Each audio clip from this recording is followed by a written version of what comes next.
여러분 안녕하세요. 오늘 정말 특별한 시간을 준비했습니다. 제가 가장 많이 듣는 질문이 하나 있어요. 저 주식 처음인데 대체 뭐부터 공부해야 하나요? 라는 질문입니다. 그런데 솔직히 말씀드리면 이런 질문을 하시는 분들 대부분은 이미 계좌에 돈을 다 넣어놓고 정체모를 종목을 몇 개 사둔 상태인 경우가 많습니다. 공부는 안 했는데 일단 실전부터 뛰어든 거죠. 순서가 완전히 반대로 된 겁니다. 여러분, 우리 냉정하게 한번 생각해 볼까요? 자동차 운전 어떻게 배우셨나요? 학원 가서 필기 공부하고 기능시험 보고 도로 주행까지 마친 다음에 면허증 따고 나서야 비로소 도로에 나갔잖아요. 아무것도 모르는 상태에서 일단 차부터 사고 고속도로로 나가는 사람은 없습니다. 그랬다간 큰 사고가 나니까요. 그런데 왜 유독 주식시장에서는 다들 그렇게 무모해지는 걸까요? 일단 계좌 만들고 일단 입금하고 남들이 좋다는 거 일단 사고 봅니다. 그러다 주가가 뚝 떨어지면 그때서야 공부 좀 할 걸 하고 후회하죠. 이미 소중한 돈을 다 잃고 나서 말입니다. 실제로 2025년 자료를 보면 개인 투자자 계좌 중에서 수익이 난 계좌가 40%가 채 안 됩니다. 나머지 60%는 본전이거나 손실이라는 뜻이죠. 더 충격적인 건 1년 미만 초보 투자자들만 따로 보면 손실 비율이 70%가 넘는다는 사실입니다. 10명 중 7명은 시장에 들어오자마자 돈을 잃고 나간다는 거예요. 이게 여러분이 실력이 없어서일까요? 아닙니다. 준비가 안 된 상태에서 총성 없는 전쟁터에 맨몸으로 뛰어들었기 때문입니다. 그래서 오늘 이 시간 하나로 끝내려고 합니다. 주식의 본질이 무엇인지부터 기업의 속살을 들여다보는 분석법, 차트의 비밀, 그리고 남들은 모르는 공시 읽는 법까지 제가 가진 모든 노하우를 아주 쉽게 하지만 깊이 있게 다 풀어드릴 겁니다. 분량이 꽤 길지만 이 내용들이 여러분의 수백만 원, 수천만 원을 지켜줄 수 있는 가장 강력한 방패가 될 거라고 생각합니다. 저랑 같이 이 보물지도를 하나하나 그려보시죠. 자, 그럼 아주 기초적인 질문부터 시작해 볼게요.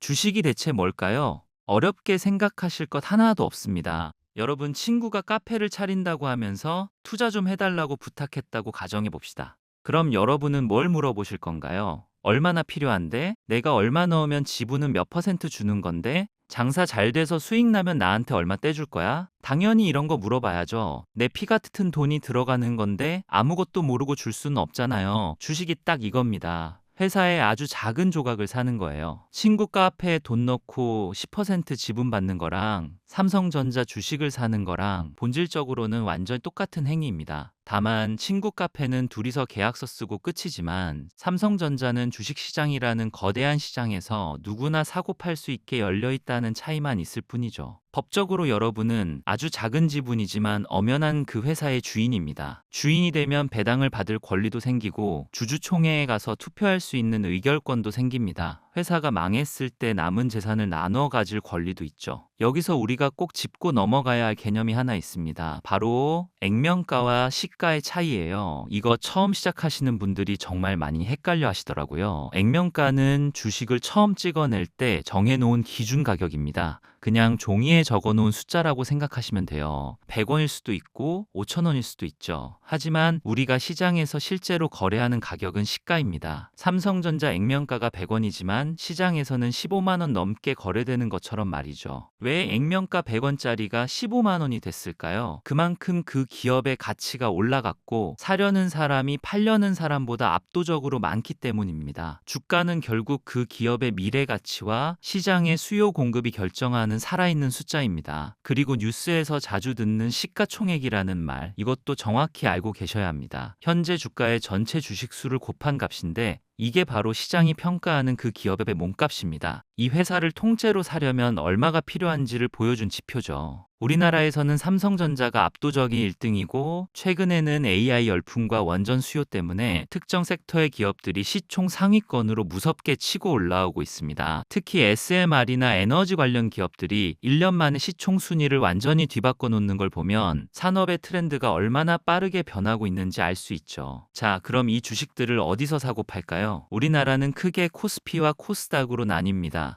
코스피는 대기업들이 모여있는 백화점 같은 곳입니다. 상장 기준도 까다롭고 비교적 안정적인 기업들이 많죠. 반면 코스닥은 벤처기업이나 기술기업들이 주로 모여있는 동대문 시장 같은 곳입니다. 10배, 20배 오르는 대박 종목도 나오지만 순식간에 사라지는 위험한 종목도 섞여 있죠. 그래서 코스닥에서는 지수 전체를 보기보다는 개별 기업의 기술력과 성장성을 훨씬 더 꼼꼼하게 따져봐야 합니다. 특히 2025년부터 우리나라 주식시장에 아주 큰 변화가 생겼습니다. 바로 넥스트레이드라는 대체거래소가 출범한 건데요. 덕분에 이제 아침 8시부터 저녁 8시까지 거래 시간이 대폭 늘어났습니다. 직장인들도 퇴근 후에 여유 있게 주식을 거래할 수 있는 시대가 열린 거죠. 거래 시간 길어졌다는 건 그만큼 시장의 유동성이 풍부해졌다는 뜻이기도 합니다. 내가 팔고 싶을 때 언제든 팔 수 있는 환경이 더 좋아진 셈이죠. 하지만 주의할 점도 있습니다. 가격 제한폭인 상하한가 30% 제도는 여전히 유지되고 있고, 특히 레버리지 ETF 같은 상품은 변동성이 극도로 크기 때문에 초보 투자자들은 정말 조심해야 합니다. 이제 누가 이 시장을 움직이는지 그 거대한 세력들의 정체를 알아봅시다. 시장에는 크게 개인, 기관, 외국인이라는 세 부류의 참여자가 있습니다. 우리는 개인에 속하죠. 그런데 슬픈 사실은 통계적으로 개인은 항상 시장과 거꾸로 움직인다는 겁니다. 주가가 오를 때 개인은 팔고 주가가 떨어질 때 개인은 삽니다. 결과적으로 비싸게 사서 싸게 파는 악순환에 빠지는 경우가 많아요. 왜 그럴까요?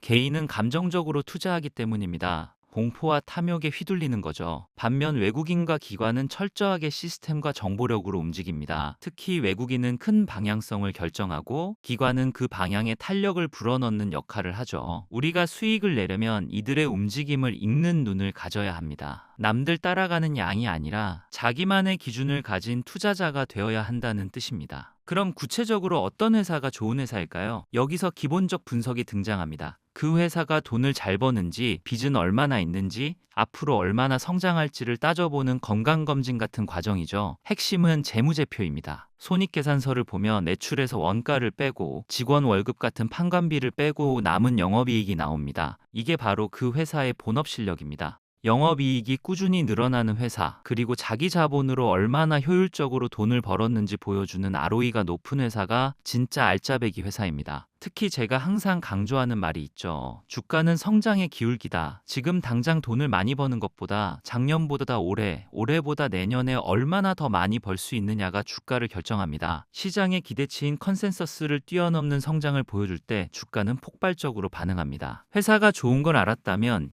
이제 비싼지 싼지를 따져봐야 합니다. 이게 바로 밸류에이션입니다.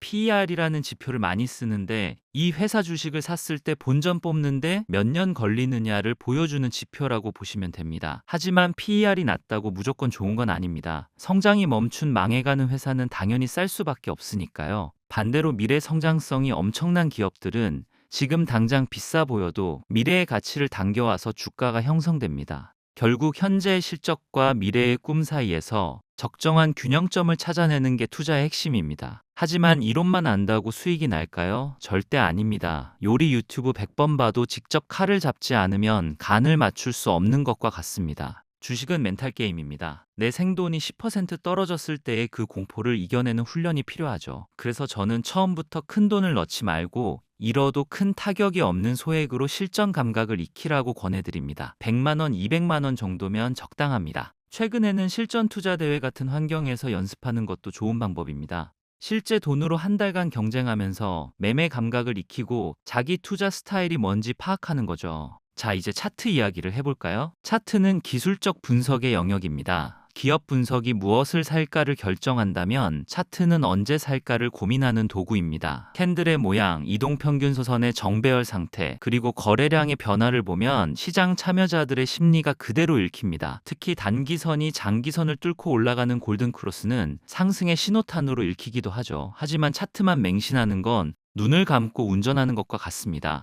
기업의 펀더멘탈이 뒷받침될 때 차트의 신호도 비로소 의미를 갖게 됩니다. 마지막으로 가장 중요한 것, 바로 정보입니다. 카톡방에서 떠도는 근거 없는 소문이나 뉴스 제목에만 낚이지 마세요. 가장 신뢰할 수 있는 정보는 기업이 공식적으로 발표하는 공시입니다. 공시를 읽는 법만 제대로 알아도 남들보다 한 발 앞서 기회를 포착할 수 있습니다. 특히 배당이나 자사주 소각 같은 주주 환원 정책은 기업의 자신감을 보여주는 강력한 신호입니다. 주주를 진정으로 생각하는 기업에 투자해야 장기적으로 승리할 수 있습니다. 오늘 정말 많은 내용을 다뤘습니다. 주식의 기초부터 분석, 그리고 실전 멘탈까지요. 사실 이 모든 내용은 한글을 떼고 받아쓰기를 시작한 수준에 불과합니다. 하지만 이 탄탄한 기초가 없으면 여러분의 소중한 자산은 모래성처럼 무너질 수밖에 없습니다. 오늘 이 시간을 통해 최소한 내가 왜 이 주식을 샀는지 명확하게 설명할 수 있는 투자자가 되셨기를 바랍니다. 아는 것과 행동하는 것은 다릅니다. 오늘 배운 내용을 바탕으로 여러분만의 원칙을 세워보세요. 저는 다음에도 여러분의 계좌를 지켜줄 더 강력한 소식으로 찾아오겠습니다. 감사합니다.